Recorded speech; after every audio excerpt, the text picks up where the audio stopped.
laiti kama uwepo wako usingekuwepo tungeishije? Bila wewe Bwana, laiti kama wewe Bwana usingekuwepo tungefanyaje?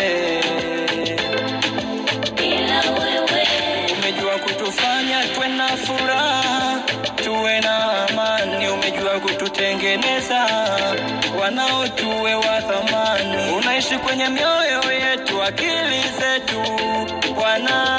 Umejua kututengeneza wanao tuwe wa thamani. Tunakula, tunadhani neema yako Bwana. Tunaishi kwa neema yako, tunaimba, tunacheza ni neema yako Bwana. Tunaishi kwa neema yako, tunaishi kwa neema yako Bwana, tunaishi kwa neema yako.